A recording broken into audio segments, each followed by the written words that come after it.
More WWE Judgment Day plans have been revealed, plus CM Punk leads an AEW locker room meeting, and the first match for AEW All Out has been revealed. It's all in the wrestling news right now. There is so much positive energy around for the Judgment Day. We go back a little while, Andrew, and I remember when this group launched and we were a bit like, why is this weird? It's definitely been a long journey, but it's been a really fun one to watch. Sort of all come together in these like sort of last few months. And one that WWE have been really, really high on. What have PW Insider Elite revealed about that, Andrew? Well, they said WWE is absolutely thrilled with Judgment Day appearing on NXT programming, internally crediting it with helping to raise the audience in recent weeks. With Dominic Mysterio winning the NXT North American Championship, expect to see the belt seen on Monday Night Raw. We are told that currently there are plans in place for at least the next month, possibly longer, for members of Judgment Day to appear regularly on NXT TV as well, beyond the 2023 Great American Bash pay-per-view. It does throw in some questions for the Great American Bash, because we were down to see Wesley versus Mustafa Ali. Oh, yeah. Which was a story that they had been building towards, and that seems to have hit a speed bump in the shape of Dirty Dom. Do we just chuck everybody in? Oh, that would be it. I would not be opposed to that. I'd actually quite like to see that. Ross and I were saying this yesterday. Do we do Wesley versus Dirty Dom versus Mustafa Ali versus Tyler Bate? Oh my God, that sounds really good. I like the idea of that, young man. Lots of conversations yesterday about the Judgment Day as well, whilst plans for an additional member in JD McDonough have been, for now, halted. There is a belief that this will be the storyline that takes over when the bloodline finally ends. Ooh. That's how much faith they now have in this. I mean, it's fun. I really enjoy watching everything go down on TV, and I think they've all gelled so well together, and they play off each other really well too. Now you've got the added caveat of the Money in the Bank briefcase, and you've got obviously Seth versus Finn Balor at SummerSlam again too, which could add more little tiny bits and pieces here and there in the storyline. I can't wait to see what happens. I'm buzzing to see Rhea Ripley beat Seth Rollins for the world title. Yes, please. Do it. Please. Good morning, Mother. Over on the AEW side of things, it turns out that CM Punk is very much leading the way when it comes to AEW Collision. Fightful Select saying that there was a talent meeting on the July 8th, ahead of the July 8th episode of Collision, that was led by CM Punk. Said several topics were brought up on how Collision could separate itself from what fans see on Dynamite, including the finishes of some matches. They went over what was and wasn't good for Collision, such as finishes, shenanigans, and the like.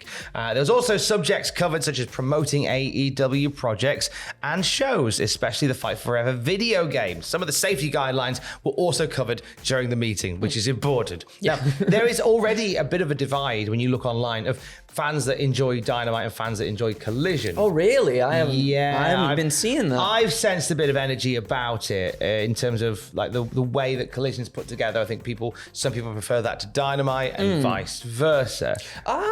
Do you know what? I don't mind the idea of there being sort of like a friendly... A civil war. A friendly competition within the company in terms of, you remember when like WWE saw Raw as the flagship show, but then SmackDown was being like, oh, come on, we can do something better, we can do this, and they put on banger matches and everything like that. If there's sort of like friendly stuff like that within the company, I think that's a good thing, because you just get like the best product, hopefully, out of both shows. Yeah, I think competition breeds success. Yeah.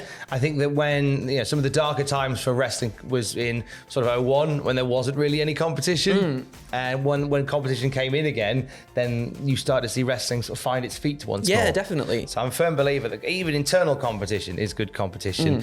We have an update talking of competition. We had AEW versus New Japan just a few weeks ago, a Forbidden Door headlined by Bryan Danielson and Okada in a banger, one that Bryan Danielson didn't leave unscathed from. What's the latest on Bryan Danielson's injury, Andrew? Well, Danielson shared his arm x-rays on Twitter and updated us on his status after the Forbidden Door injury. He said, I got surgery on my arm about 2 weeks ago where they put in a steel rod and 9 screws. Surgery went well and I'm on the road to recovery. Thank you all for the support and check out Blood and Guts tonight. Bless him. Bless him. Plugging the company. Yeah, it's obviously like a really brutal injury that he had, but I'm so glad that surgery's gone really well for him. He's on the road to recovery.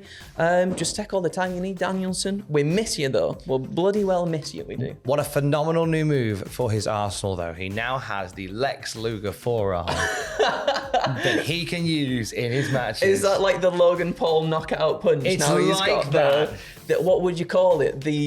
What's a word that begins with F that's like reinforced? The flipping forearm. the forged arm. Forged arm. The forged arm. There you go. Five arm. The five arm. Kid I like that. Kid I went to school with, who's lost a lot of his hair now. We're all the same age, but he's lost a lot of his hair, and he has what we call a five That head. five head, we all know that. I know that The struggle is very real with the five head. It sure is. But when done well, can look very dashing. Well, yeah, I guess so, yeah. Proof Like in the pudding. Jedi from Star Wars. I can't remember his name off. Are you a Jedi? I'm not a Jedi. I'm not a Jedi. It's not what I've heard. And not through lack of trying, Tom. Not through lack of trying. I saw you with that cardboard tube in the car park earlier. Oh dear. Not like that. What? Not that one. Oh, okay. The other time. Oh, the other. Yeah. People say we don't talk about wrestling enough in the news videos. Really? Yeah, Really? I don't get it myself. Me neither. What are you doing with that tube, by the way? Well, never mind. Okay, let's move on. Any pictures that you see are probably doctored. Now we're going to talk Rampage. We're going to talk Rampage now. Rampage is on tomorrow night. They've already recorded it. So if you don't want to know what happens, then this is the point where we say thanks for watching. Keys. I love you. Bye. Easy. I like how you did it as a question mark at the end. I'm Ron Burgundy. Let's talk Rampage. Watched that the other night. It's still brilliant. So good. It's still fantastic. brilliant. The Royal Rampage match is back. This is the AEW version of the Rumble. Yeah. To determine who would face the TNT champion at All Out. Mm-hmm. Darby Allin entered at number 1 and won the whole flipping thing. The whole flipping thing? Whole flipping thing. Nice. Had a great finish as well, where Darby Allin hits a spear onto Swerve, who again finds himself in the semi-final position of a major battle royal. Hey. And they both go through the ropes, but Swerve's feet hit first. Oh. So literally like nanoseconds and nano inches. I'm excited though, because I hope Darby Allin gets the TNT championship. I think he's a great TNT champion, you know?